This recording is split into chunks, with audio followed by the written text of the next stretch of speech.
ثروتمندهای دنیا چقدر پول دارن؟ سوالیه که خیلی از ماها تو ذهنمون شکل میگیره. میلیاردرهای دنیا. قبل از همه اصلا بیایم ببینیم 1 میلیارد دلار چقدر پوله. تصور کنید شهرک اکباتان تهران که 3 تا فاز بزرگ داره و بیش از 15,000 واحد مسکونی توشه. کل شهرک اکباتان به علاوه مغازه‌هاش، فروشگاه‌ها و تمام فضایی که داره، اگر یک نفر بخواد بخره یه چیزی حدود 8 میلیارد دلار قیمتش میشه که کمتر از این مبلغه. حالا بیایم تصور کنیم که یک نفر آدم ثروتمند چقدر پول داره و با پولی که داره چند بار میتونه شهرک اکباتان تهران رو بخره.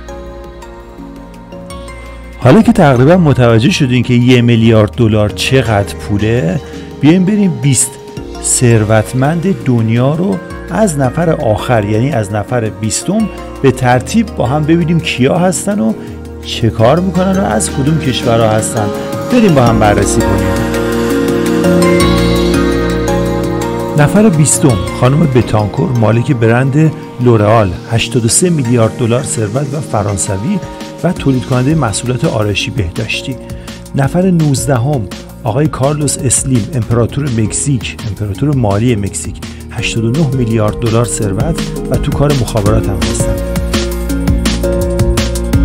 نفر 16، 17 و 18 این 3 تا از یه خانوادن، آلیس، راب و جیم.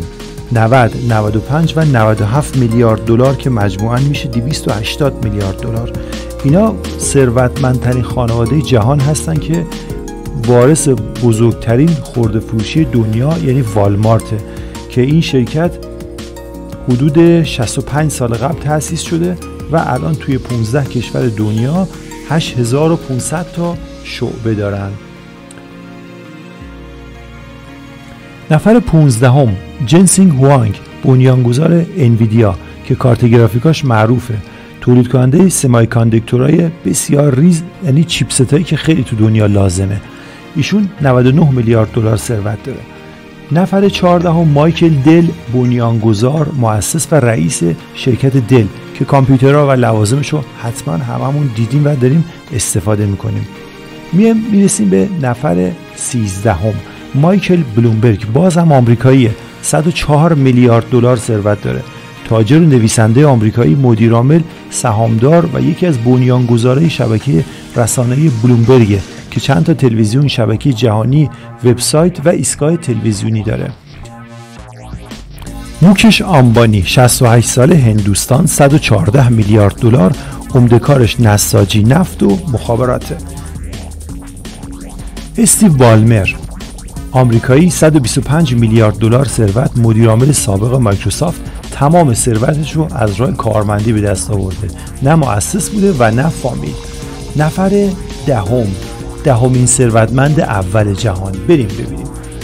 سرگئی برین، 51 ساله، 127 میلیارد دلار، از بنیانگذارای گوگل و آلفابت، کارآفرین آمریکایی، متولد روسیه.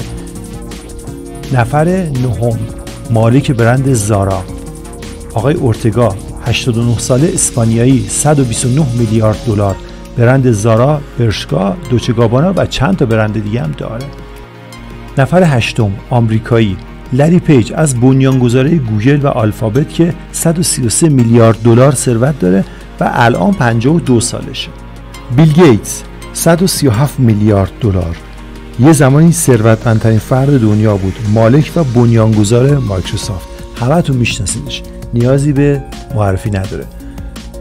وارن بافت، 94 ساله، معمولی ترین زندگی رو بین تمام میلیاردرها داره، 144 میلیارد دلار، ثروتش هم از راه سهامداری به دست آورده، خیلی هم آدم خیریه.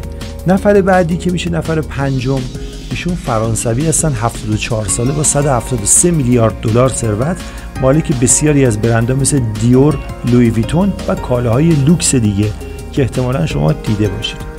و نفر 4 مارک زاکربرگ، جوانترین میلیاردر دنیا با 186 میلیارد دلار ثروت که قطعا میشناسیدش، بنیانگذار و مالک فیسبوک. حالا بریم سراغ کسایی که بالای 200 میلیارد دلار ثروت دارن. این 3 نفر، لری الیسون بنیانگذار شرکت اوراکل 80 ساله 200 میلیارد دلار ثروت. حیف که این ثروت رو تو 80 سالگی داری، حیف.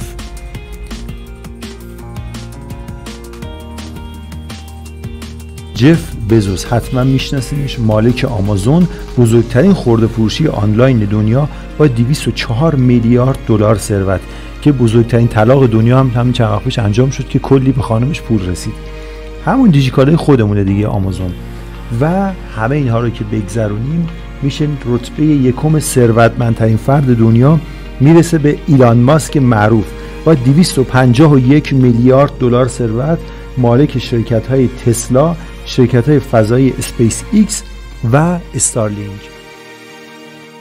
امیدواریم از این ویدیو لذت برده باشید. برای دیدن ویدیوهای بیشتر با ما همراه باشید. خدا نگهدار تا ویدیو بعدی.